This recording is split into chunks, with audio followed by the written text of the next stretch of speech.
Fire Emblem 5 Thracia 776 has a reputation for being one of the most difficult Fire Emblem games because of a variety of obscure, unique, and extremely scuffed game mechanics, several of which are ridiculous enough that they're easily mistaken for shitposts or jokes. Today, I'll be putting that reputation to the test by tackling the game with an Ironman challenge, which means that I cannot reload or reset from saves, making all deaths and decisions permanent. If I get a game over, I will start over from the beginning. Thracia 776 begins in the small town of Fianna, the home of Leaf, a 15-year-old exiled prince whose parents died in a desert from acute lance poisoning, and his appointed babysitter, Finn. The village is under the protection of the Fianna Freeblades, which is a strange name for a group that primarily uses axes. This deceptively named militia is led by Avil, a character from Fire Emblem 4 Genealogy of the Holy War that is suffering from retrograde amnesia because of a tragic barbecuing incident. And while everyone is away fighting brigands off-screen, Baron Raedric attacks the village and heroically kidnaps Finn's daughter, Nana, and Avil's adoptive daughter, Merida. In Chapter 1 of Thracia 776, we are introduced to the capture mechanic, which allows us to rob enemies of all of their held items, which is exactly as hilarious and fun as it sounds. Once enemies are sufficiently weakened or disarmed, you can have a unit with higher constitution use the capture command and make an attack to reduce stats, and if you defeat the enemy, you will seize them and are able to forcibly trade with them to take all their items. For the most part, you can do this to nearly any enemy in the game, including bosses, and enemies can even do this to your units, which is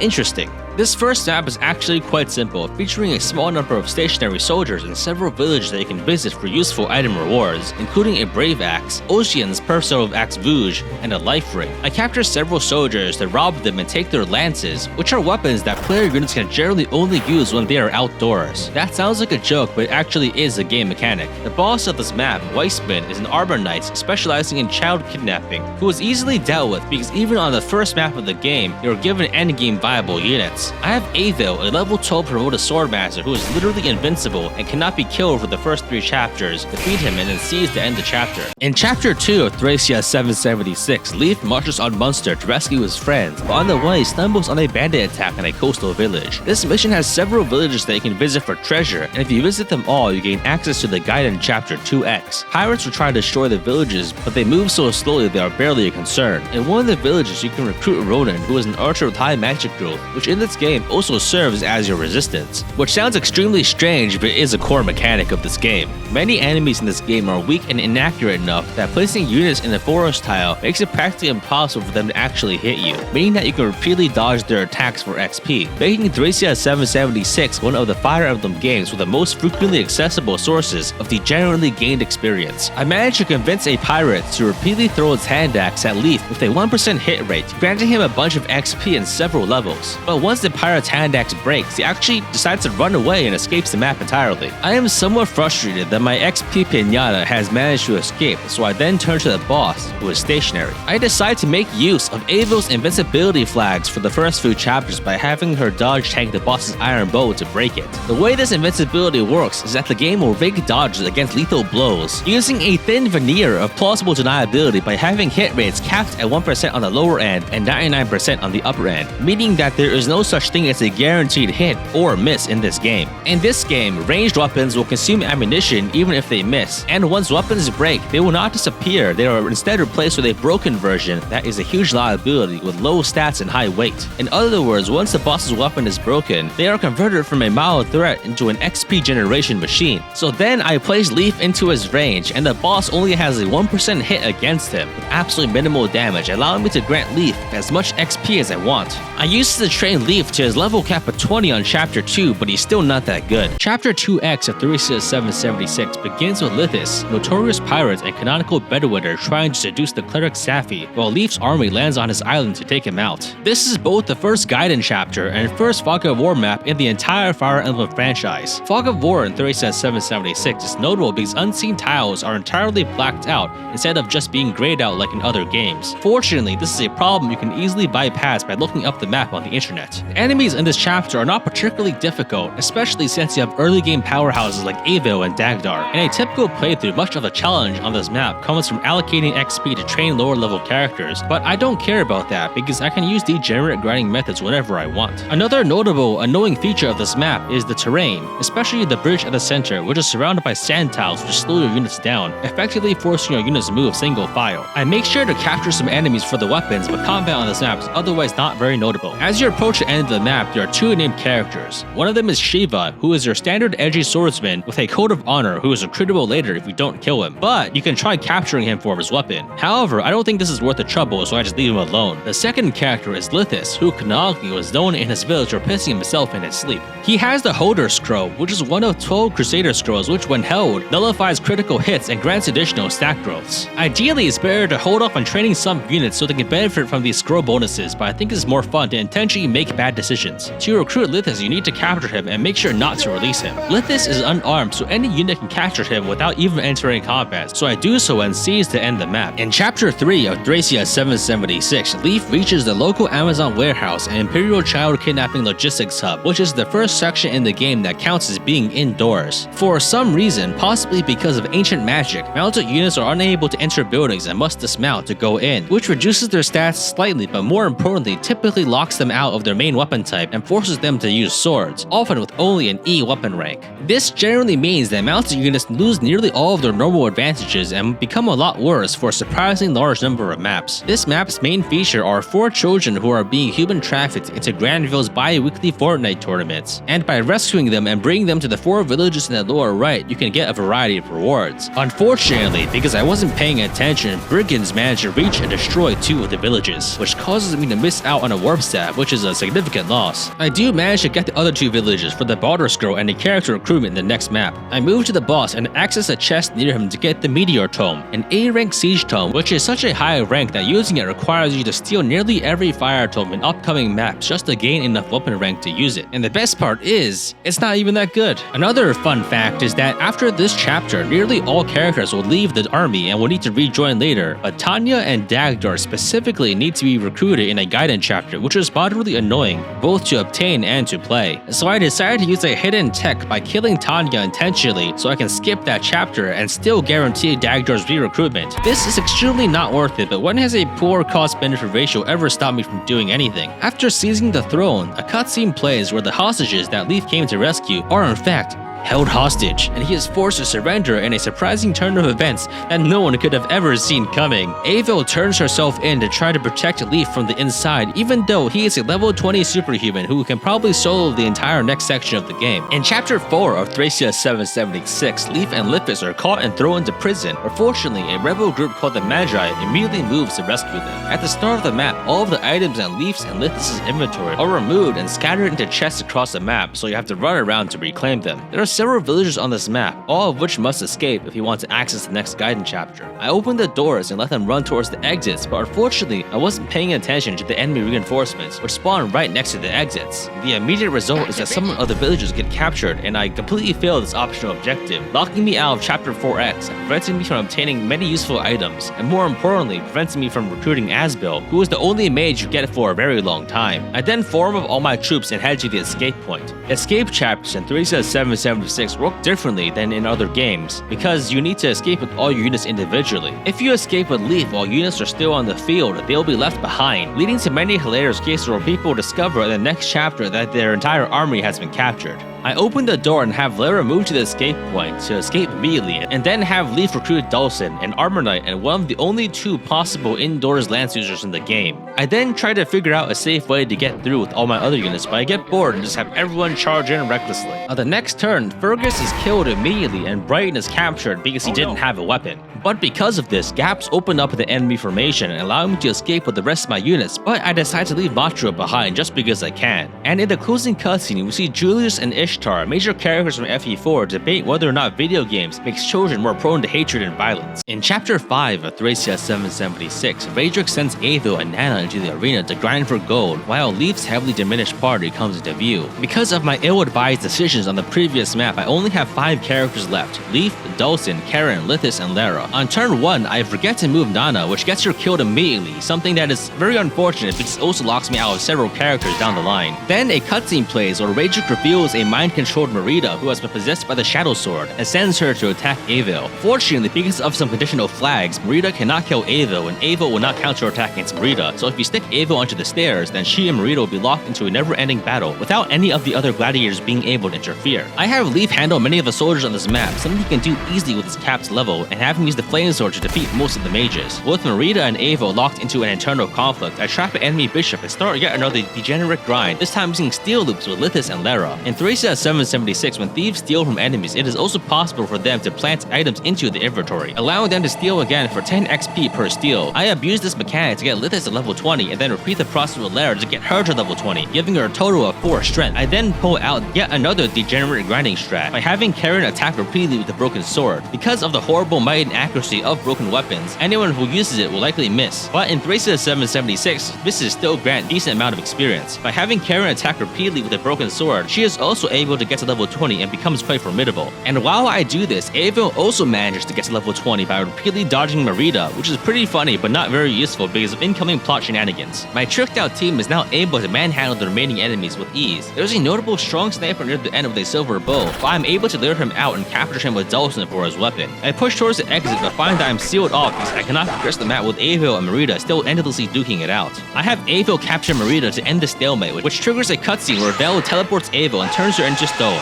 But the door to the exit is still blocked off, so I have to backtrack all the way back to the arena with Lara to open the door. This causes Leaf to teleport to that area, with Leaf having some rare dialogue where he arrives too late and only witnesses the aftermath of Avil's petrification. Simultaneously, possibly because of some alchemical equivalent exchange, a wall near the exit is transformed into a mage, opening up the escape point. I have Karen take out the Stonewall transformed Pillar Man mage, allowing my level capped army to escape. In Chapter 6 of Thracia 776, Leaf's meager forces escape from the castle, only to be pursued by a large number of enemy forces. He meets up with August, and because of recent personal tragedies, steals his resolve to liberate Thracia and defeat the Empire. But for now, we must retreat. If you play Chapter 4X and rescue the imprisoned children, you can visit the villages in the castle town to obtain rewards. However, since I skipped Chapter 4X entirely, I cannot obtain any of these rewards, causing me to miss out on a Crusader scroll and recruitable character among other things. Since there's nothing for me to gain on this map, all I can do is hurry to escape. I have Karen mount onto her Pegasus to slowly fly my units over the wall, a task made easier by the relatively low number of characters I have remaining. As I do this, another rare event occurs. The Sage Sed and a squad of Magi show up to help us escape, something that only happens if you skip Chapter 4X, which most people do not do. The squad of Magi battles amongst their forces as they wait at the escape point just to see what happens. After a few turns,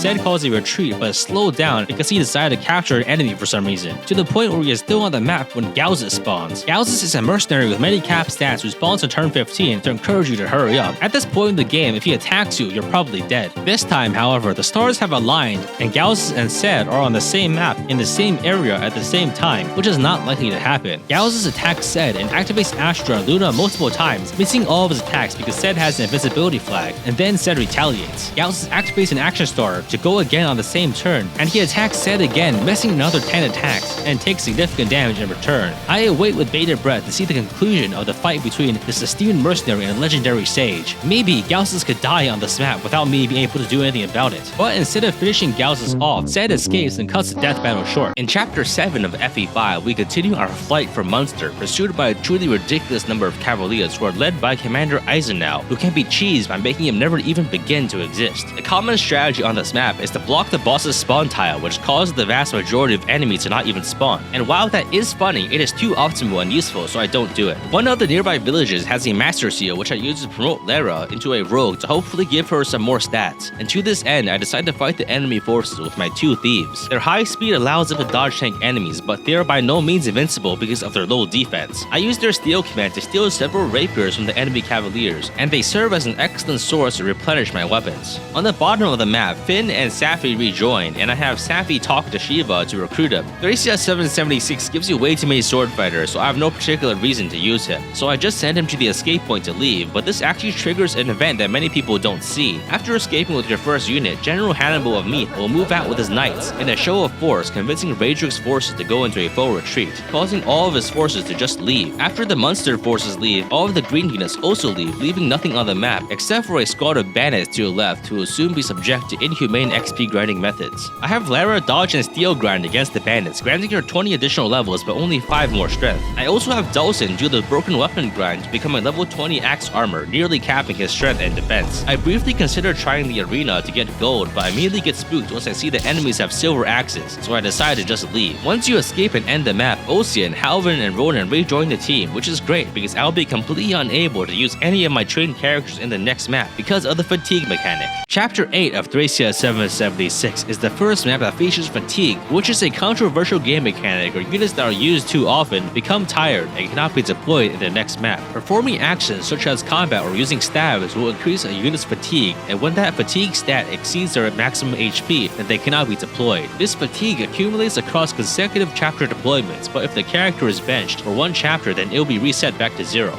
If you really need a specific unit for the next chapter, then you can bypass fatigue by using stamina drinks, which can reset one unit's fatigue to 0 in the prep screen and allow them to be deployed, but S drinks are a rare and limited resource. Leaf is unique in that he is force deployed on every map and does not suffer from fatigue, which leads me to the obvious conclusion that Leaf has a crippling S drink addiction. Pretty much any unit that you train during the entire Munster escape arc are likely to be completely fatigued for this map, which is not ideal, but at least we can use Carrion, who is a cavalier that joins the team on this map, and that actually is his name and not some joke about him being useless cannon fodder. But he is useless cannon fodder.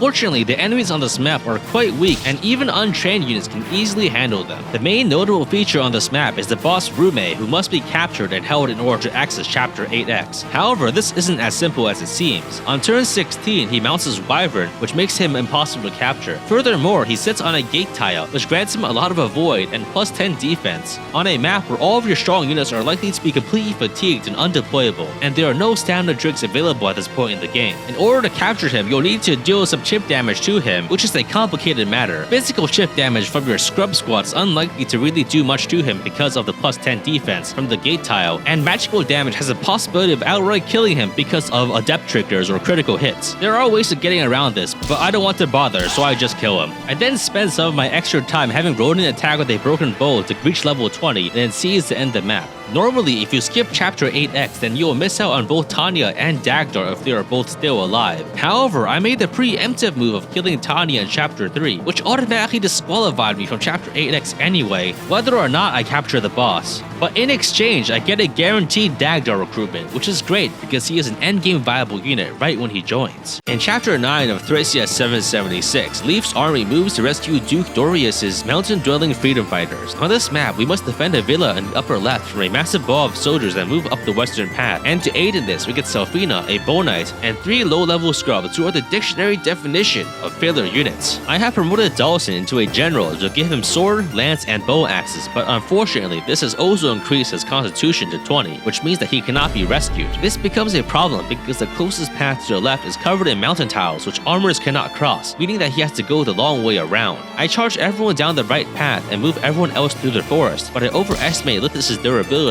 and he is hit repeatedly and then killed by the boss. To help defend the villa, I send Karen over to the left, but she gets hit by 230% and then is finished off by a wyvern, demonstrating the unreliability of dodge tracking strategies. Simultaneously, the boss, Murloc, attacks Dagdar and kills him with a critical hit, making the whole song and dance of killing Tanya to guarantee his recruitment completely and utterly pointless. The map has barely started and I've already lost 3 of my strongest units, so everything starts collapsing. I have Lara do a Hail Mary attack against the boss and she just barely manages to kill him with a lucky critical hit. But on the other end, the Cavalier squad also starts getting massacred by wyverns. Selfina is killed by a killer lance, and then Alba is killed by a crit. Soon after, Robert falls by a soldier, leaving Kane the only one left alive. I desperately rush Leaf over to use his life brand to clear soldiers, trying to make it in time to save the villa. However, hilariously, it seems I have overestimated the danger. The plus 10 defense from the gate tile grants Kane enough defense to effectively be invulnerable against nearly every enemy that would attack him. The only real risk is that he can still die from a Wyvern Knight Killer Lance crit. I'm lucky enough that it doesn't happen. I finally managed to get Lara over to the left, and I finished clearing all the soldiers to secure my victory for the map. After everything has been cleared, Dawson finally manages to finish walking around the entire mountain range to avoid a few impassable tiles while being chased by a Meteor Bishop.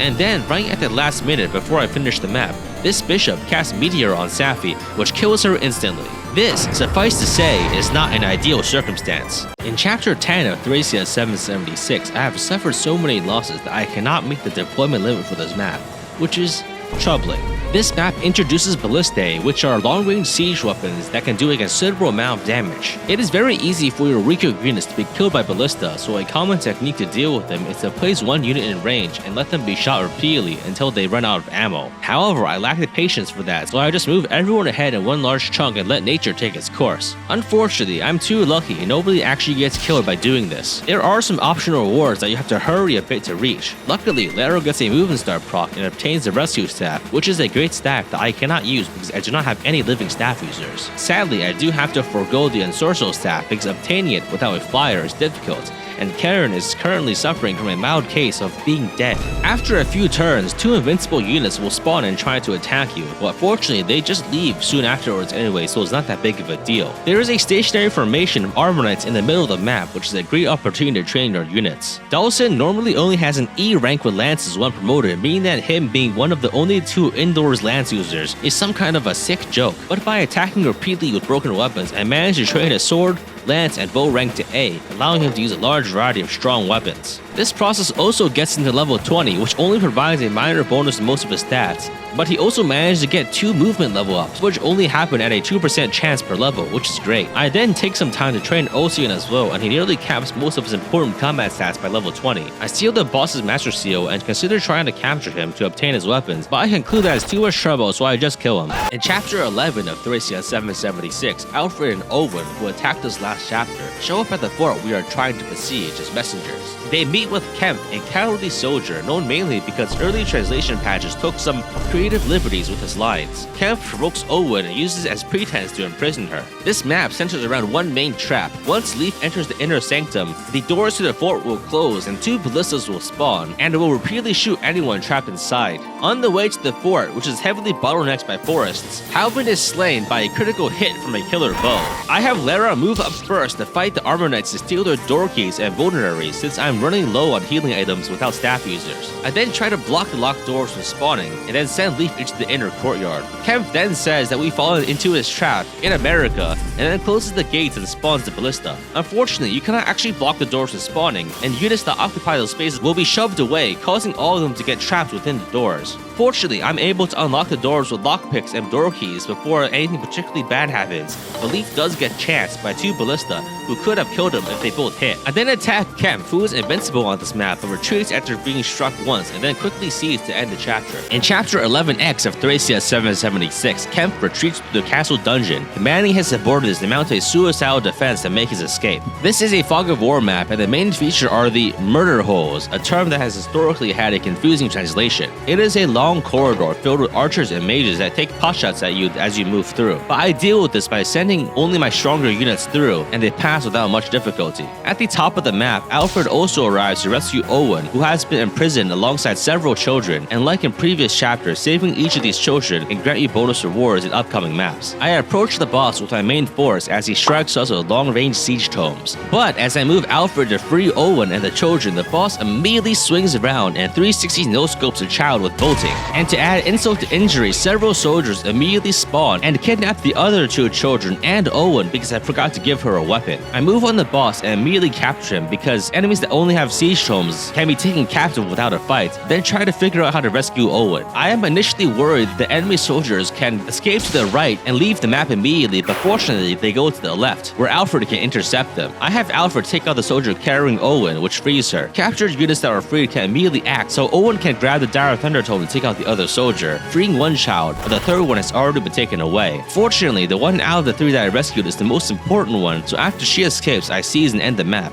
In Chapter 12 of Thracia 776, Leaf goes through the Thracia forest, which is home to the Dandelion Bandits, a band of chivalrous thieves, which, just like any niche hobby that goes mainstream, has had an influx of new people who do not care about the original purpose or vision of the group. This is a fog of war map where the boss, Salem, will repeatedly target your units with sleep stabs, permanently putting them to sleep, because status effects in this game have infinite duration. At this point in the game, you do not have any restore stabs or any means of curing the sleep status. As such, the common strategy to avoid this problem is to use warp and take out the boss immediately, but my lack of a staff user and lack of a warp staff makes this impossible. Early on in the map, Marita has been freed of her mind control and joins in the lower left corner, and while she can defeat Salem, she cannot reliably capture him on her own, which is a guidance chapter requirement, so I just have her sit there for now. Salem has a 50% chance to use his sleep staff every turn, and he could put any unit to sleep as long as he has more magic than them. The targeting prioritizes high HP units, which generally means that he'll put all your strongest units to sleep. First, he puts Dalton into an eternal slumber, immobilizing him for the map and setting nearly all of his combat stats to 0. I quickly move to try to get the villages before they're destroyed, but I only managed to secure the Heim scroll at the bottom. I am unable to get the silent staff up top because I didn't rescue the associated child in Chapter 11X. The boss then targets Ocean with a sleep staff and takes him out of the fight as well. I now realize the problem. The only land route to the boss is blocked by a raised bridge, which must open with a lockpick or bridge key. If I miss out on the bridge key or let Lara get hit by sleep, then I can straight up be soft locked and lose, because then I cannot move Leaf to seize without a flying unit. So I'm forced to hide Lara away from the sleep staff by rescuing her with another unit, which causes Salem to use his last sleep staff charge on Finn instead. Most of my competent combat units have been put to sleep and are completely helpless, but the enemies on this map were actually pretty weak, mostly being low-level bandits. Even my untrained sword units like Shiva can handle them, but some units are too weak to resist. I tried to use Marty as capture bait, but the bandits apparently don't take prisoners and they just kill us. I then reach the mini-boss of the map, Koho, de facto leader of the Dandelion Bandit Casuals. I have Lara steal his vantage manual and then gatekeep him by beating him to death. I deal chip damage by hitting him with Leaf's light brand and finish him with a killing edge crit from Lara. I opened the bridge and have to really hurry to reach the boss. In order to access the guidance chapter, you must capture Salem and seize within 20 turns, and at this point I'm really cutting it close. Leaf just barely managed to get in seizing range, and I have Marita attempt to go for the capture. Now that I have more units in position, I can rescue her out of the way if the capture fails and try with another unit. I get lucky enough and Marita captures Salem, allowing me to seize with not a moment to spare. In Chapter 12X of Thracia 776, we enter the Dandelion's hideout, which is filled with treasure and recruitable characters. The normal strategy is to warp a unit directly to the boss to recruit him, which will stop all reinforcements and result in pretty much no combat occurring, but unfortunately I do not have a warp staff, so I have to progress through the map the slow way, which leads me through winding corridors as enemy archers take pot shots, enemy thieves steal my items, and dancers make the archers and thieves even more annoying. Furthermore, Tina, a staff unit that I cannot recruit since Safi is dead, repeatedly uses the thief staff to steal many valuable personal weapons from my character's inventories, which is pretty hilarious, but you can get them back pretty easily. There is also a mercenary named True that can be recruited in several ways, so I capture him to secure his recruitment. Unfortunately, I move too slow and I miss out on a lot of treasure, including the accost manual, and I even get caught in the middle of massive reinforcement waves, which spawn sword fighters on the left and thieves on the right. I have Lara deal with the left, but on the right side, I have some problems with ambush spawn thieves that repeatedly steal Dawson's weapons. These guys have very high avoid, so hitting them or capturing them is very difficult, so I'm repeatedly robbed and thieves manage to make away with quite a lot of my weaponry, which is quite unfortunate. If you didn't defeat or capture any dancers, then on turn 25 and 30, additional dancers will spawn with valuable loot. I managed to get the Master Seal from the turn 25 dancer, but I mess up and capture her, causing the turn 30 warp staff dancer to not spawn, losing me yet another warp staff.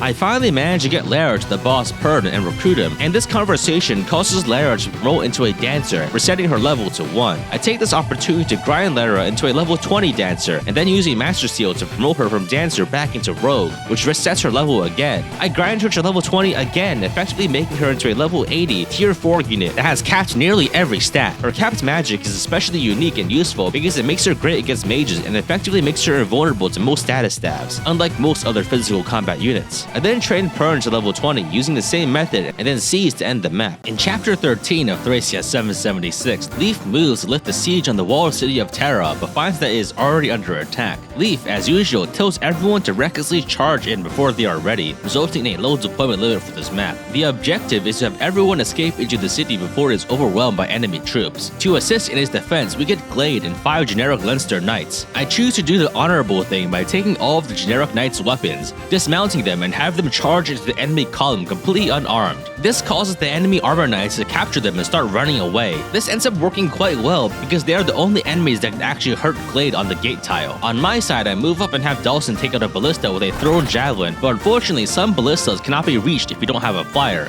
and my flyer is dead. Glade continues blocking the gate, but eventually the boss rushes towards him, which is a problem because Killer Lance criticals are potentially life-threatening. I have Dawson zoom over with his high 8 move, but he cannot fight the boss safely because I forgot to give him a scroll to make him immune to critical hits. I left all my scrolls on Merida to boost her growth, so I had to ferry one over in a trade daisy chain. I pass a scroll from Merida to Salem, who passes it to Ronan, who passes to Owen, and then Finn, and then Orson. Unfortunately, in doing this, Salem is targeted and killed by Ballista and a Bone Knight, which brings my total staff users back down to 0. Then, luckily, the boss decides to move away from Glade and attack Orson, which lures him out and allows me to kill him. This action causes the majority of enemies on the map to retreat, but also triggers massive reinforcement waves on the map until turn 32. I occupy the gate with Dawson, but I do not move fast enough, and the entire castle is swarmed by 4 reinforcements per turn, until the map is absolutely flooded by enemies. The enemies refuse to attack Dawson because he has too much defense, and Dawson's weapon breaks, making it very difficult to clear the enemies. I instead have Owen repeatedly peel off individual enemies, but she is extremely bad at doing this, because at her base level, she is incapable of doubling enemy armor knights. In the process of doing this, I mess up and get Merida killed in accident, which will have rippling consequences into the endgame. I then trap several enemy armors and train Owen to level 20 by attacking with a broken sword until she nearly reaches her level cap, and have her slowly chip away at the enemies until all of them are gone. With the map clear, I have everyone escape into the city. In chapter 14 of Thracia 776, we reinforce Terra and try to defend it from the inside. If you play this map normally, it can be quite tough, but if you don't care about any of the rewards or optional objectives, you can just let the entire city be invaded with no consequence. Pursuant to this goal, I choose to only deploy Leaf and a small squad of crappy losers that I don't mind losing to meet the minimum deployment limit for this map. Here we get Dean and Ada, who are both Wyvern Riders, and you can obtain some loot including a Nosferatu tome and Dean's personal weapon, the Dragon Lance. Unfortunately, both of these items are quite out of the way, so I don't even bother. If Nana is alive, you can recruit the Bard Homer, but unfortunately she is dead, so he is unrecruitable. The one thing I am interested in this map is a shop that can sell stamina drinks, and this is one of the last few opportunities to get more of them. If you play normally, you would have to hold the city at multiple choke points, eventually falling back to more defensible positions as you go, but you can easily hold out at the last line of defense immediately. I wait as the enemies march into Terra uncontested, and I have Glade rescue Leaf and then sit on the gate. I have the rest of my units protect the gate by standing in front of it, unarmed. I have Dean and Eda park in the inaccessible area next to the gate, though they are still vulnerable to range attacks in that location. A powerful boss approached that could cause me some trouble, resulting in Cain and Callian being killed and Shiva being captured. However, the boss has low movement priority, meaning that the generic armor knights move in first and block him off from attacking the gate. The enemy armors have also moved in a way that completely blocks off range units from attacking Ada or Dean, and only one weak enemy armor is able to attack Glade, who is holding Leaf on the gate. At this point, I have basically won. All my units are able to survive, as all the enemies are stuck in place because of each other, so I just repeatedly end turn to bring about the end of the map. On turn 8, hostile green unit Wyvern Knights spawn in from the bottom and try to kill us, but they will actually not be able to reach the gate in time to do anything. And on turn 9, there are 9 Dark Mage rated forces on the right that fail to spawn because the unit limit cap has been reached. On turn 10, I end my turn, reaching the time limit and beating this otherwise difficult map by doing absolutely nothing. Because of my actions, or lack thereof, in the last chapter, I have skipped Gaiden chapter 14x and proceeded chapter 15 of Thracia 776. I am surprised to find that even though Shiva was captured last chapter, he is still on my roster. Apparently, if units are captured on a non-escape chapter, you will only lose them if they are taken off the map. Since Shiva's capture was stuck inside a group of other enemies, he was unable to run away, leaving Shiva on the map. Chapter 15's main feature is a route split that will decide the next 2 maps that you play. These paths are commonly referred to as the A route and the B route. The A route is a frontal assault, while the B route is meant to be a hidden path through a forest. On this map, we get Linoan, a staff user, and Ralph, who is decent filler. We can either go to the left for the A route or the right for the B route. But if we enter the church in the center, we can choose between the two and get a free restore staff, which will be very valuable for countering enemy status staffs in upcoming maps. I considered trying to get all the villages, but unfortunately I'm too slow when I lose the rewards. There's not much reason to stick around on this map very long, so I just fly Leaf over to the church and decide which route to take. The A route is a more common pick because of superior treasure and better characters, but the B route is more scuffed and has more potential for comedy. So of course, I picked the B route. In Chapter 16B of Thracia 776, we enter the quote-unquote Mirage Forest, named as such because travelers who enter have a history of vanishing and never returning. This is possibly because it is home to magical teleport tiles, but it is more likely because it is the base of operations of a murderous cult to the Dark God Loptus. This map is filled with forest tiles that restrict your movement and magical teleport tiles that move you all over the place. But fortunately, the placement of these teleport tiles is static, so they're not a problem if you look up where they are. More importantly, the boss has a berserk staff that can inflict permanent berserk status on your units. The boss uses this staff at random intervals, putting you on a timer if you want to obtain this item for yourself. As the map begins, the cleric Sarah will teleport near a starting area and you can recruit her by talking to her with Leaf. Enemy dark mages approach me through the forest, moving away from the boss, so I drop Ocean near him to try to capture him. As I do so, they all use their rewarp staff to teleport back to the center. Fortunately, Ocean and Rhoda manage to clear the entire group. The boss uses the berserk staff several times. I counter them with the restore staff I got last chapter. As he does that, I try to capture the boss with Dean, but it's hard to do reliably. I stack support bonuses from Lenoan and Ada, giving him plus 30 hit and crit, but still not enough. I use cancel to use hit and run attacks repeatedly to avoid being killed on enemy phase, and eventually Dean managed to get a double crit, but still fails to capture the boss, leaving him on 1 HP. Fortunately, I'm able to secure it immediately after with Ocean, getting a one-use berserk staff for future shenanigans. I send Leaf into the castle in the center, allowing me to recruit Miranda, who is a mediocre low-level mage whose utility is questionable. There's also a third recruitment on this map, Shannon, who is an imposter posing as a prince, but I cannot recruit him since I did not recruit Homer in Chapter 14 because Nana is dead. Regardless, with the boss defeated and the enemies taken care of, I can now focus my attention on capturing enemies that have valuable loot. Fortunately, most of these enemies have their movement heavily restricted by the terrain, allowing me to repeatedly make hit and run capture attempts with Dean in relative safety. I managed to obtain a large variety of excellent loot, including a master bow, master sword, wind sword, another Vouge, and a Luna manual. The real prize of this chapter is the sleep sword, a special weapon that can put enemies to sleep, and this is especially important because it's one of the best ways to get Xavier in Chapter 18 through one of the most complicated and frustrating recruitments in the entire series. With all this loot in hand, I slowly charge everyone to the exit in the upper right to escape. But unfortunately, my progress is repeatedly slowed by teleport tiles, which only now become relevant by wasting my time when the map is already done. In Chapter 17B of Thracia 776, Leaf's army reaches Lancer, but the way is guarded by an impressive array of 9 ballista mounted on a cliff, making it difficult to approach without significant casualties. The main thing I am lacking in my armor composition are decent mages, so I decide to train Miranda.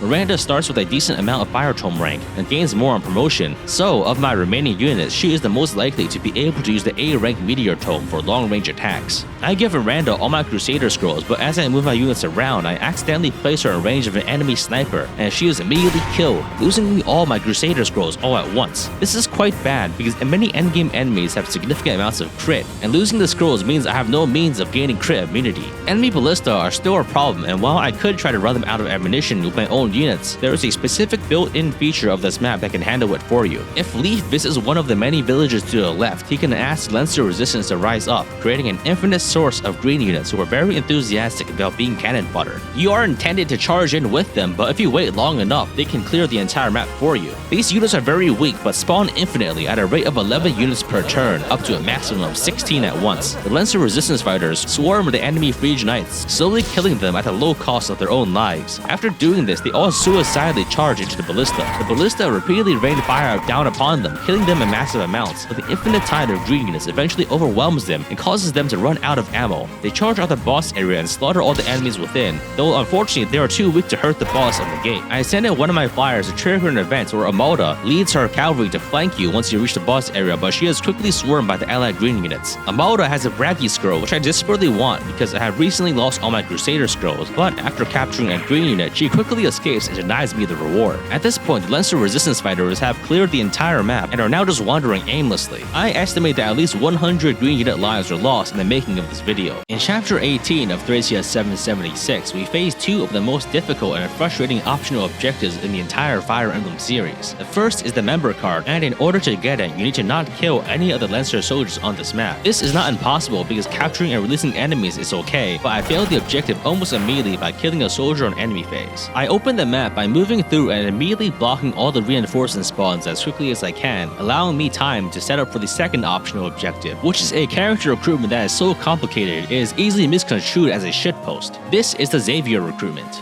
Xavier's recruitment requires that you have 8 NPC villagers talk to their corresponding Leinster Knights, with the recruitment failing if any of them die before they have their conversation. This is notoriously difficult to do even under normal circumstances, let alone under Ironman restrictions. One of the main reasons why this recruitment is quite difficult is that the NPCs and Knights will likely get caught in traffic jams, and having the villager talk to the Knight will convert them into an allied unit, possibly causing them to fight with other Leinster Knights and potentially killing them, resulting in a failed recruitment. Further complicating matters are Frege Knights interspersed amongst the Leinster Knights who can capture or kill the civilians, which can also result in a failed recruitment. In order to make this recruitment even reasonably possible, most people will obtain a sleep edge from chapter 16 to individually put each of the Leinster Knights to sleep before trying to have the conversations. A common character used for this method is Ralph, who joins with enough sword rank to use the sleep edge, and more importantly is not strong enough to instantly kill the Knights with a crit, because if you accidentally kill the enemy Knights, then you will fail the recruitment. I open the doors to the central chamber where the Knights are, and they follow through along the edge of the wall. I carefully snipe and kill the Frege Knights as they pass through, and the Leinster Knights bunch up as they move through the hallway. I set up Ralph to use the sleep edge and put the Knights to sleep, but unfortunately, because I lost all my Crusader scrolls last chapter, I have no means of gaining crit immunity, which is a problem because many of the Knights have killer lances. Ralph gets crit and barely survives, but he manages to put the first Knight to sleep. I swap the sword over to Fred to take advantage of support bonuses and have him attack on player phase to put the second Knight to sleep. Unfortunately, Fred cannot survive a critical hit, so I swap the sword back to Ralph and position my units so that only one Knight can move in, with the only attack option being Ralph. Allow me to put the third Knight to sleep. Unfortunately, now the enemy formation is very inconvenient for me, so I am forced to back up to the doorway to ensure that only one Knight attacks me at a time.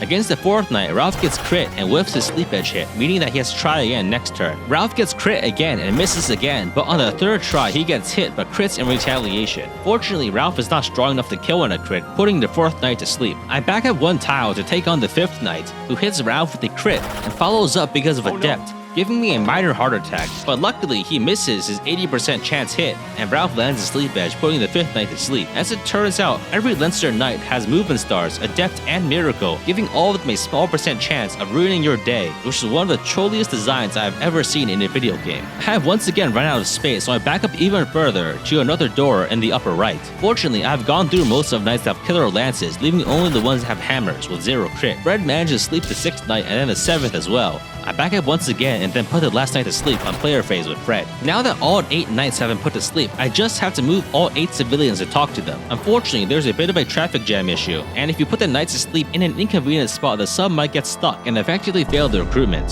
Fortunately, I have Dawson, who has 20 constitution, allowing me to move any of the Knights around if I need to. After all 8 conversations have taken place, the recruitment is secured and Xavier starts moving towards Leaf. Xavier and Leaf have a conversation, recruiting him and gaining me a general who can use lances indoors with a high rank of E. It's kind of a nasty joke that the only 2 indoors lance users that you can get start with absolutely no lance rank. Xavier is actually quite a decent unit, even though the effort needed to get him is absolutely ridiculous. At this point, I'm somewhat embittered by the lengthy recruitment process, and I decide to assert my dominance over the general by manually moving all the civilians and allied knights in front of the boss to be killed to deplete the boss's weapon. After having Xavier drag his retainers in front of Gustav to be summarily executed, I have him repeatedly fight the boss with a broken lance to degenerately grind him to an A weapon rank in lances and to reach level 20. Hilariously, while the process of recruiting Xavier took around 2 hours, it only takes 20 minutes to get him to level 20. I finish up and find that I'm very close to a very funny turn count, so I wait for a few more turns and then seize, completing the Xavier recruitment in chapter 18 in only 776 turns. In chapter 19 of Thracia 776, Leaf has his story promotion to demonstrate his character growth,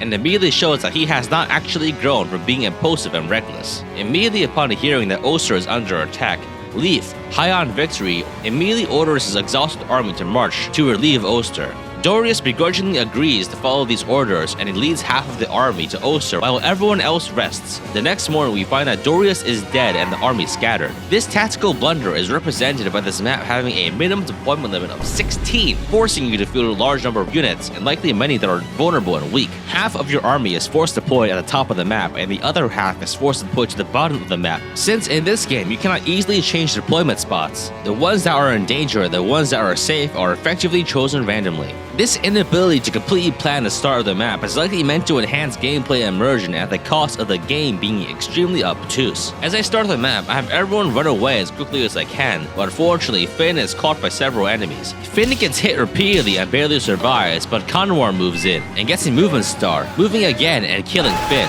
Fortunately, the rest of the enemies generally do not use their entire movement if you are not in range, giving you ample time to run away. I have Ocean hold the line and run away with all the rest of my units to make it to the escape point, and I escape with everyone to leave as soon as possible. In Chapter 20 of Thracia 776, Leaf defends Lenser, which has been under siege for half a year at this point. This is a map where you must defend a throne for 15 turns and then defeat the boss Barat, who starts the map with temporary invincibility and later becomes aggressive and mobile. Your units are spread around the castle, some behind locked doors. I give my units door keys so they aren't stuck in their starting position, and then block choke points on the left with Xavier and on the right with Dulcet. I wait a few turns for the boss's invincibility to expire, and then I use the Berserk Staff that I got from Chapter 16b to berserk the boss and have him fight his allies. Normally, defeating him is quite tricky since he has capped defense and is surrounded by a squad of 3 Master Lance generals, but if you berserk him, the enemy generals will attack the boss and deal significant damage before being taken out. I move up Lara to steal the Thread Scroll, the only Crusader scroll left in the game, and take up a Rot with the Lightning Sword. With the boss dead and some of the later reinforcements are cancelled, so all I have to do is wait out the timer. This map normally gets pretty nasty with some ambush ballista spawns, but I back up far enough that they're not really a concern. Turn 15 arrives and the enemy retreats, completing the map. In the closing cutscene, we meet Jarmut, an emissary from Selev's army, who is Nana's brother who would join if Nana were alive, but she is dead. In Chapter 21 of Thracia 776, we must find a way to fight through a large array of ballista. This map is populated by many ballista with overlapping ranges, meaning that I have very little means of getting through them. So I wait around the starting area as I have Xavier tank ballista shots and run them out of ammunition. As I do this, a squad of enemy wyverns moves to attack me, but they scatter and flee once I kill the boss, neutralizing them. At this point, I decided to try to train Trude by having him dodge ballista for XP, but I messed up and placed him in a range of 2 ballista, who immediately proceed to shoot and kill him. I used a special event tile to promote Lenoan into a sage with several capped stats, which is very easy to do in Thracia because of the tremendous promotion bonuses, but regardless, her HP is still very bad. I keep clearing ballista until I encounter the boss, who has a Blizzard Siege Tome, which is very threatening because it can put anyone that it hits to sleep. I could stall it out, but I want to capture it to obtain it, so I use a degenerate cheese strategy where I move up Lara and gamble on a 5% movement star chance to get into range. If it fails, I just rescue her out with Dean and try again. I use this to get inside the boss's blizzard range to force him to use his 1-2 range tornado tome until it breaks, allowing me to move in and capture him easily. Blizzard requires rank A wind magic, which means that no one I have is even close to being able to use it, but you do get a unit that can wield it in the last few maps. At this point, I decide to do some training. I destroy all the remaining ballista on the map and send Dean into the arena. Apparently, support bonuses still work there, and Dean has very good supports, one with Ada and a double support with Lenoan, granting him a total of plus 30 hit, avoid, crit, and dodge, which makes him an absolute god in the arena. With him often having capped hit and 40 or more crit, while the enemies have 30 hit and no crit, allowing him to easily kill anything there. I'm able to repeatedly span arena with Dean to generate effectively infinite gold, which I use to purchase a very large quantity of silver swords and wind tomes, which are amazing weapons that you can only normally obtain in small quantities. I keep grinding until Dean reaches his level cap and becomes quite formidable. Now, with my convoy loaded with powerful tools and useful weapons, I seize and end the map. In Chapter 21X of Thracia 776, we break into prison to rescue the captured comrades that I left behind as a joke back in Chapter 4. Macho and Brighton have not been trained, so they're complete garbage at this stage in the game. However, I have lost so many units that I will otherwise not be able to meet the full deployment for the endgame, so I decided to rescue them just to have more warm bodies to throw at enemies. We only get 8 deployment slots this chapter, and I choose not to bring some of my stronger units like Ocean and Lara to let them rest and recover their fatigue. Additionally, I forget to bring door keys, which means that half my units cannot even enter the prison. Fortunately, I deployed Pan on the right side, who can open doors, so I need to have him get over to the left side to reunite my forces. This map features many long-range threats, such as a Blizzard Siege Tome on the boss, and many warp staffs and enemies, who can use it to teleport powerful enemies to attack you immediately. I only have 2 staff users, so I prioritize the warp staff bishops in the center of silent staffs stopping them from warping Silver Sword heroes at me, but the boss is still active, and he uses his turn to cast Blizzard on the prisoner Brighton to put him to sleep. Fortunately, he survives. I manage to silence the boss on the next turn to neutralize his magic, and I decide not to deal with the Warp Staff priest to the south to conserve my resources. But this ends up being a mistake. As Pan's team moves to the corridors on the right, those warp priests teleport active Thoron mages to attack me.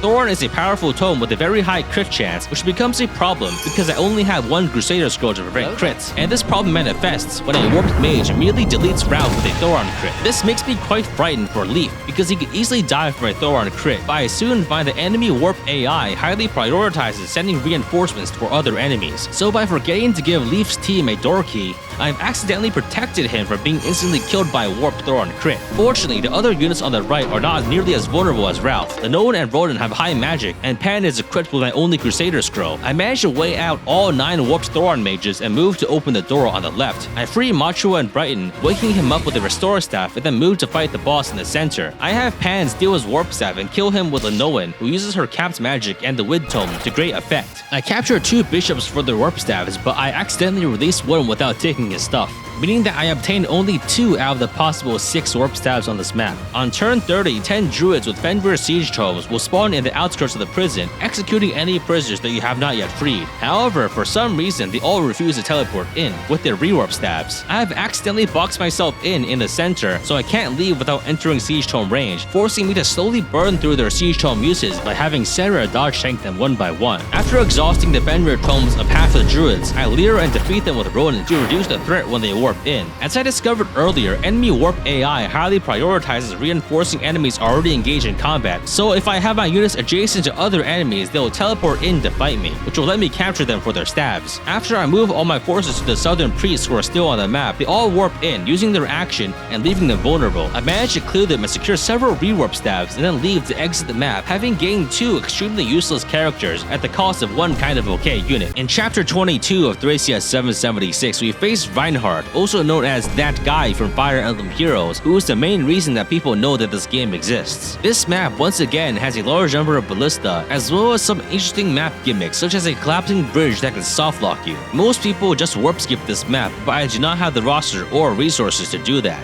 Fortunately, this map can be cheesed in multiple ways. There's no immediate threat to you in the starting area, so if you camp at the beginning, you can stall the map out. I exhaust the iron ballista to the right with Xavier and fly Ada over the river to trigger the bridge event. If you cross a certain line on the map, the bridge in the center will be collapsed and made inaccessible, which is a potential soft lock if you don't have any warp staffs or flyers left at that point. But in doing this, I forgot that the boss Cohen has a Blizzard Tome, and he hits Ada with it, putting her to sleep and grounding her, forcing me to use a warp staff to rescue her. Normally, there are several waves of Cavaliers that attack you, but if you collapse the bridge early, they all get stuck, and further reinforcements will fail to spawn because of the unit limit cap. The main reason you might want to stall is that Syaz has a stunning 10 authority stars, but if you wait until turn 40, he just leaves. So I wait 40 turns and he just leaves, taking his authority stars with him. With that dealt with, I move down to clear the ballista and bolting mages. I put Machua and Shiva through a brief broken sword training arc to get them to level 20, and I buy some master seals from the shop to promote them. They both become surprisingly useful once promoted, so I decide to stop there. Now I must think about how to deal with Reinhardt. Reinhardt has monstrous stats and a cajillion skills, so fighting him directly is not advisable. He is also supported by 11 Gelben Ritter Mage Knights, who are also quite scary in their own right and move information with him. If I had a Berserk staff, I could Berserk Reinhardt and make him kill the entire Gelben Ritter, but sadly I do not have any uses left. Additionally, I want to trigger a special event that Reinhardt has with Owen. If they talk, then Reinhardt will give Owen the Blessed Sword, a powerful personal weapon. Because of fatigue reasons, I only deployed one staff user on this map, forcing me to use a complicated series of maneuvers. I have Dean fly through the ballista in the south, barely surviving the shots because of his capped level, to lure the enemies into moving. This lets me coax Reinhardt near the ocean, allowing me to warp in Owen to talk to Reinhardt to get the Blessed Sword and then rescue her with a flyer. I also want Reinhardt's copy of Dire Thunder, since Owen's Dire Thunder is running out of uses, but is too heavy to steal and mounted units cannot be captured. However, if Reinhardt is forcibly dismounted by the sleep status, then he can be captured. I don't have any sleep staves, but I do have 2 uses of the sleep sword left, having used 8 out of the 10 to recruit Xavier. I move Lara across the river and have her YOLO attack Reinhardt with the sleep sword. sword. She lands a hit and Reinhardt is put to sleep, completely neutralizing him and allowing me to rob him of all of his possessions. But I'm too eager when I have Dean capturing him, because the defense penalty from capturing leads to him being one-shot by an iron ballista. This also leaves Leroy alone in enemy territory without an extraction plan, so she must fight the entire Goblin Ritter alone. But my anxiety is unjustified because this level 80 tier 4 rogue with 20 magic slaughters the entire squad of Mage Knights with ease using the Wind Sword. I have Ada recapture a sleeping Reinhardt to take his Dire Thunder Tome and Master Sword, and then fly back over the water to throw his ass into the ocean like Osama bin Laden. With the main threats dealt with, I clean up the rest of the map and capture the boss Cohen to grab his Restore Staff and then throw him into the water as well. As I watch him drown helplessly in the river Thracia, I seize to end the map. Chapter 23 of Thracia 776 is the final map in the game that is outdoors, meaning that in future chapters all mounted and flying units will be much worse. Luckily, most of my mounted and flying units are dead, so my army will have little change in efficacy. As the map begins, Science has turned coat to rescue children and joins us. He is a decent unit with high magic and comes with several good staves. This chapter is often easily skipped by warping a unit into a special zone near the boss, which triggers an event where Zed shows up and kills everything on the map. But unfortunately, I do not have a safe way of triggering this event quickly. So instead, I open the map by immediately targeting 2 Sleep Staff Druids with Silence and have Owen use Bolting Tomes to take out the ballista. Enemy Cavaliers charge at me, and I warp in Ocean to try to trigger the event, but unfortunately I mess up, and he just ends up being stuck uselessly on a ledge just outside of the zone. I rescue Size with Ada to have him talk to Leaf to obtain the Braggy Sword, an armor-slaying weapon that is made to take down the next chapter's boss. I then warp in Lara near the boss to trigger the Zed event. Zed shows up in a cutscene and nukes the boss with Forsetti, and then occupies the gate as several warriors approach. I have Lara hit a secondary boss with the Sleep Sword, so I can steal his weapons later, and then he's rescued to get her to safety. I then hunker down as several enemies approach Zed and are instantly vaporized in retaliation for their insolence. At this point, the map starts spawning ambush spawn sorcerers all over the map, so I have to position myself carefully to guard against them.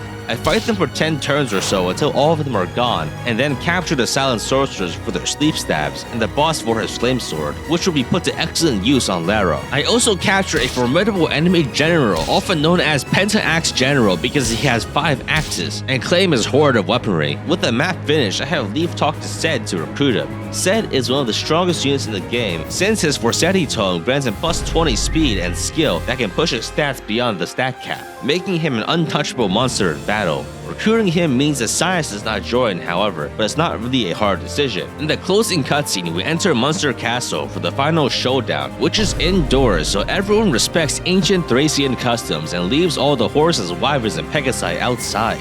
In Chapter 24 of Thracia 776, our forces are divided into 3 parts, one to handle each wing of the castle. In the base game, it is difficult to control your unit deployment, so I just enter the map without thinking too hard. Each of the 3 parts of this map have different objectives to meet. The left wing of the castle has several civilians to rescue and many enemy sorcerers who will actively avoid you to prioritize grabbing children. The right wing of the castle has many status staff users that can cause you significant problems if you do not neutralize them. And finally, the center wing of the map features the strongest enemies and is a direct route to the boss and the throne. I open the map by using the silence staff to immediately neutralize the most threatening enemy staff users, namely the Berserk, Sleep, and Restore staff user. On the right side, I handle enemy sorcerers with Owen, who casually slays enemies without risk by using Vantage and Dire Thunder. On the left side, I have my units hunt the enemy sorcerers, whose stats become halved because of their child-grabbing habits, allowing me to kill them easily. Rescuing the children is necessary to access Chapter 24X, which is an extremely dangerous chapter that most people skip, which is why I'm going to play it. I currently only have 17 units, so assuming that I don't suffer any losses, I'll be able to re-recruit Avo to get a total of 18, which will allow me to get a full deployment on the final map. Once the left and right sides have stabilized, I open the door in the center to confront Raedric. Immediately, Galzus and a squad of powerful enemies moves towards me. Galzus is a formidable and extremely lethal foe, with his skills Ludo and Astra allowing him to have a chance at killing anyone he fights. If Marita were still alive, I could recruit him and have an excellent character for the final chapter, but sadly, Marita is dead. Instead, Zed and Galzus will have a rematch for their battle in Chapter 6, which ended inconclusively. The battle begins when Zed uses a sleep staff on Galzus and ends immediately afterwards. putting him to sleep and neutralizing him without any possible counterplay. I clear the rest of his squad with Lara equipped with a flame sword and have Zed execute a sleeping and helpless Scouts with Corsetti. I finish escorting the children on the left to the top chamber and manage to claim the Kaya staff, which can cure petrification and curiously has 5 uses even though you only need 1 use to depetrify Avel. I approach Raedric, who is armed with a Loptian Fang, an enchanted weapon that grants him a truckload of magic and halves all damage dealt to him, making him more or less invulnerable to normal attacks. You are supposed to use a Braggy's blade that you get in the previous chapter against him because it does effective damage and ignores his damage reduction, but there are other alternatives. I instead have my level 80 tier 4 promoter Lara attack, and through multiple Luna activations, she is able to penetrate his defenses and secure the kill. With the Kaya staff in hand and Sarah recruited, I have Leaf seized and proceed to enter Guidance Chapter 24X, which is possibly one of the most dangerous maps in the game. In Chapter 24X of Thracia 776, we storm a secret underground temple where Avel's statue is held. This is a Fog of War map featuring an incredible number of reinforcements and hidden teleport tiles that will transfer units into a kill chamber at the bottom of the map with no exits. If you're not careful, you can easily be swarmed by 4 rewarp sorcerers and 2 more units being warped at you every turn. The total number of reinforcements is truly staggering, with a possible total of 128 rewarp sorcerers, 20 heroes, and 20 snipers for you to fight. Further complicating matters are the multiple status staff users at the center of the map who are boosted by Alter Terrain, which grants them plus 10 magic, which depending on their stat rolls is enough for them to hit even their staff users that have capped magic. If they manage to sleep or silence all my staff users, then I am in trouble, especially since then I can't restore any of their status with staves, and I can't use the Kaya staff to rescue Avel, which is the entire point of this map. So to deal with them, I warp in Zed to the middle of the map and use Corsetti to slay the boss who holds a berserk staff. The other sorcerers attack Zed and are all wiped out by Corsetti, but one managed to land a hit and inflicts poison on him. I clear the remaining status staff users to make my team safe and use a rescue staff to teleport Zed back. In order to deal with the massive number of teleporting reinforcements, I develop a unique cheese strategy based on my previous observations of how enemy warp behavior works. Enemies will only use warp or rewarp if there's an active enemy nearby your units, meaning that if you don't move nearby any enemies, then the enemies will not use warp or rewarp to move enemies near you. So all I have to do is stay outside of enemy range, spamming end turn and allowing enemies to pile up on their spawn points. But as I do this, I forgot that Zed was poisoned. As I am distracted from explaining this entire process and strategy to my viewers on my live stream, Zed dies of poison mid-explanation, which is an extremely devastating loss with severe consequences for the final chapter. Regardless, this blocking strategy still works. As I spam end turn, no enemies are warped to me, and by turn 32, all of the enemy reinforcements stop. In total, I have blocked 124 enemy sorcerers, 19 heroes, and 19 snipers from spawning, significantly reducing the amount of combat I need to do on this map. To clear the few remaining enemies, I send out Owen alone with Dire Thunder. With Vantage, she is able of instantly killing all of the Devil Axe Berserkers before any of them can land a hit. Owen is potentially at risk of being one-shot, but it's only possible if she misses one of her 2 99% Dire Thunder hits, which while possible, is unlikely. Owen moves through the map and sweeps every enemy, and I move her onto a teleport tile to intentionally transport her into the execution chamber, using her Dire Thunder to clear all the enemies there as well. The chamber at the bottom has no doors or exits, meaning that it is impossible for a unit to leave on their own without warp, rescue, or rewarp, all of which at this point are likely in short supply. Furthermore, since this is an escape map, if you leave anyone behind there, they are effectively dead and you cannot bring them to the final map. I warp Owen out of the bottom chamber, and then comes the true challenge of the map, moving all our units to the escape point without accidentally getting them teleported. In order to do this, I have to play with my eyes glued to the Fire Emblem WOD map page, and also use a strategy to mark and occupy teleport locations. Teleport tiles only trigger if you use the wait command on a tile, so if you rescue drop a unit onto the tile, that can allow you to occupy the tile and not accidentally be teleported. Using this method, I'm able to block the tiles safely and move everyone around with less risk.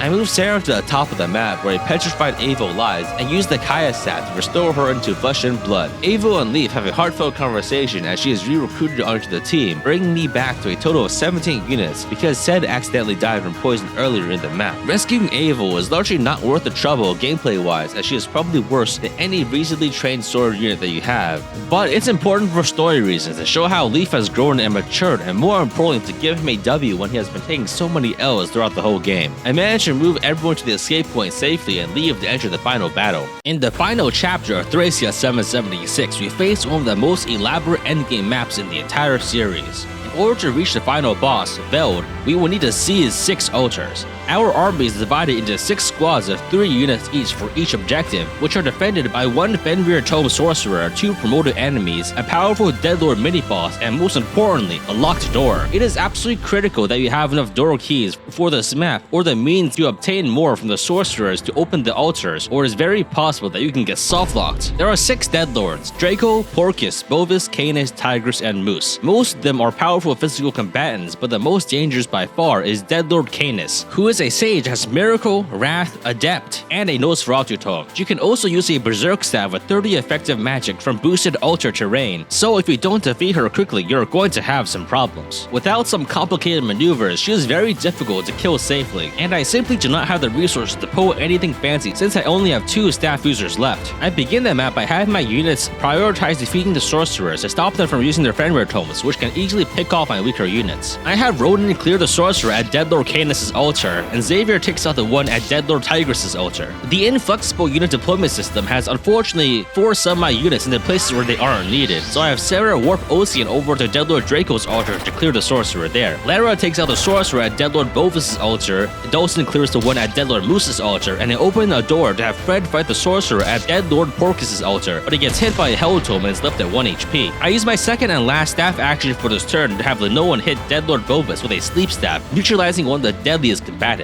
I then try to get a Hail Mary kill on Deadlord Canis with a bolting from Owen, but unfortunately I miss. If Zed was alive, I would be trying to use Blizzard here to put Deadlord Canis to sleep. While still unreliable, it would have a higher chance of success. Unfortunately, Zed is dead. I then pass my turn, and on enemy phase, Xavier clears the grunt enemies at Deadlord Tigris' altar, and Fred barely avoids death when Porcus' minions miss their attacks. 2 Master Lance generals at Canis' altar attack Ronan and nearly kill him, but he luckily survives and takes them both out. Dawson clears Moose's Master Axe allies, and Deadlord Draco attacks Ocean, but the battle is inconclusive. Deadlord Tigris then attacks Xavier and deals significant damage, but Xavier retaliates with a Master Lance Wrath critical and ends him. My expectation was for Deadlord Canis to use Berserk on Ocean because he has the highest HP, but because of the enemy phase order, he ended up taking damage. As it turns out, enemy Berserk Staff priority is based on current HP and not total HP, so instead of Berserking Ocean, who is nearby a staff user and could be easily restored, Deadlord Canis berserks my level 80 tier 4 Lara, who is notably not in restore range of any of my staff users. And since both of my staff users are so far apart, I have very few options to restore her status safely. A berserked Lara is now possibly one of the biggest threats to my army. She has a massive movement range and is ridiculously lethal with several capped stats and multiple combat skills like Luna and Adept, so all I can do for now is try to run away.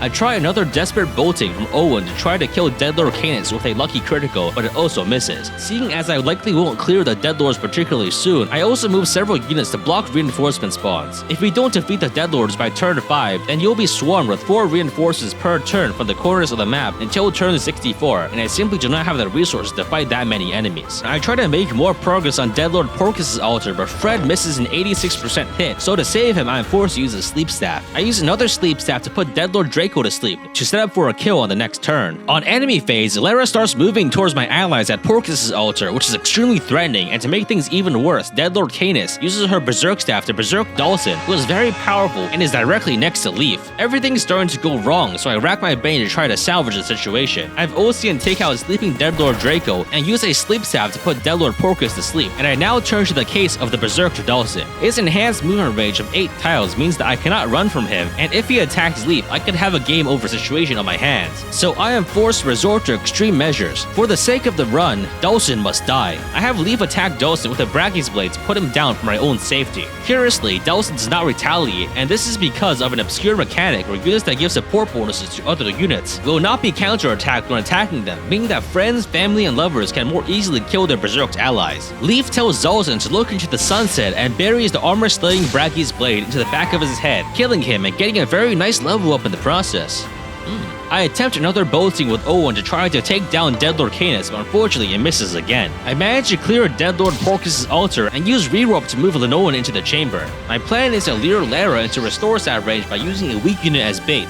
However, Lara ignores Ada and attacks Pan instead with a flame sword, killing him with a critical hit. Deadlord Canis uses her third and last berserk staff to hit Ocean, who is also isolated and not near any restore staff users. On my turn, I have Leaf open the door to fight Deadlord Moose on enemy phase, and I have Owen set up to end enemy phase Deadlord Canis. Lara is still out of restore range, and I have no means of stopping her, so I just have to wait. On enemy phase, a berserked Ocean spends his turn finishing off Deadlord Draco's goons, and Lara for some reason has a moment of clarity in her berserk state and moves towards Deadlord Bovis' lair for some reason, instead of slaughtering half my army. Deadlord Canis attacks Owen, causing her Vantage skill to trigger. Owen does significant damage to Canis, but then Canis, having gone second in the turn order, has fulfilled the conditions to use Wrath, allowing her to do an 84 damage guaranteed critical hit, killing Owen instantly. As it turns out, Owen has gone on the wrong end of a hilarious Vantage Wrath interaction, where units with Wrath will trigger their effect when attacking foes with Vantage. With Dulce's blood still in his hands, Leaf defeats Deadlord Moose on enemy phase with the Braggy's Blade. Regardless, things aren't looking good. I have lost many of my best combat units and 2 are berserked. I have the no one use rewarp to get next to Sarah, so I can try to go for a warp restore next turn and set up Rodan to lure Deadlord Canis off of altar terrain to make her vulnerable to status stabs. A berserked Ocean spends his turn finishing off another enemy soldier, and Lara, who is still berserked mind you, somehow remembers her mission and uses a lockpick to open the door to Deadlord Bovis' chamber. Deadlord Canis attacks Rodan, luring her off of altar terrain and allowing me to put her to sleep, but that ends up being unnecessary because Rodan just retaliates and kills her. Amazing. Now with my 2 staff users reunited, I can finally start doing some restores. I use a rescue staff to move Ocean and restore him to cure his berserk status, and I end my turn to let Lara defeat Deadlord Bovis while still being berserked. On the next turn, I warp in Sarah next to Lara to restore her. With this, all 6 Deadlords have been defeated, so I need to have 6 units occupy each of the altars to open up the path to the final boss. If you don't have at least 6 units alive at this point of the map, the game will be soft-locked and you cannot proceed. I spend some time reorganizing my forces and then activate the altars to confront the final boss. Bishop Veld is revealed, and he wields a formidable Petrify Tome, which will turn anyone that it hits into stone, a permanent status effect that cannot be removed by restore stabs. But if you still have Sarah and the Kaya staff, you can still use it to recover petrified units up to 4 times. Since Avo has already spent a year in Veld's basement completely stoned, she has probably developed some kind of tolerance for petrification. So I let Avo get hit by Petrify, and she has turned into stone. So I use the Kaya staff to de-petrify her, and on the next turn, she is turned to stone again by Veld's Petrify Tome. I keep repeating this process until Veld has completely run out of Petrify uses, making him a lot less threatening. By the end of this process, Avo has been petrified and then de-petrified a total of 4 times. For the final clash, I gathered all my forces into one gigantic ball and throw it at the enemies. Lara and Ocean kill the majority of enemy berserkers, and most of the sorcerers are neutralized with status stabs. Veld is extremely tanky, so I use Lara to attack him. She opens with a Luna critical, dodges Veld's attack, and finishes him off with a Luna activation. With Bishop Veld finally defeated, I organize all my units into formation for a photo finish and have Leaf seize, finishing Fire Emblem Thracia 776 in what is possibly one of the most scuffed Ironman playthroughs to date. This concludes my Fire Emblem 5 Thracia 776 Ironman. I completed the game in a total of 6,429 turns with 14 living units, granting me the high rank of E, which stands for excellent.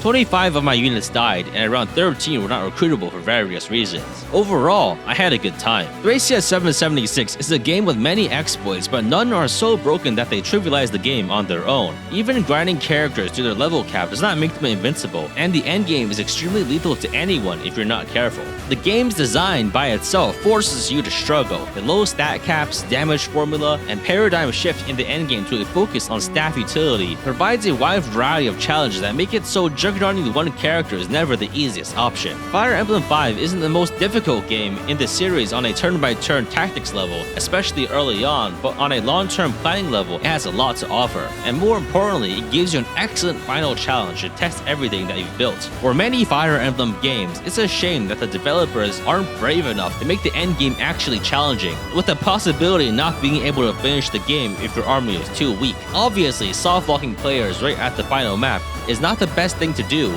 but there are trade-offs to consider. If the endgame can always be completed regardless of how strong your army is, there's no real payoff to making your army stronger. If there's no climactic final battle where those resources are really needed, why gather those resources? I'm of the opinion that the final battle accounts for a huge percentage of whether or not a Fire Emblem game is difficult. Thracia 776 is one of those games where you do have that climactic final battle where you might not be able to win if you're not ready for it. This is the design philosophy that gives Thracia its reputation for being so clunky, obtuse and gimmicky, but at the same time, it's a huge part of why it's so interesting and why so many people love it. By having more softlocks and failure conditions than a typical Fire Emblem game, it's constantly giving you things to build towards and watch out for, which gives you a reason to think hard about your strategy. And most importantly, it makes those strategies matter. It also helps that Thracia 776 is the only Fire Emblem game that's really like this. Many mechanics will be utterly exhausting to deal with in every game, but seeing them all in this one game really allows for a truly special experience. This game obviously isn't for everyone, but if you're interested in seeing a unique take on Fire Emblem game mechanics, then you really should give Thracia 776 a try. To close things off, I decided to do a tier list, not to rank how useful my characters were, but instead to rank how funny I thought their deaths were in my playthrough. These ranks are largely arbitrary and subjective, so please, feel wronged that your favorite character did not get the ranking that they deserved, just like you would for a normal tier list. And I'll leave you with that. Thanks for watching, everyone. If you like this series, please subscribe to my YouTube channel and consider donating to my Patreon or becoming a YouTube member for my channel.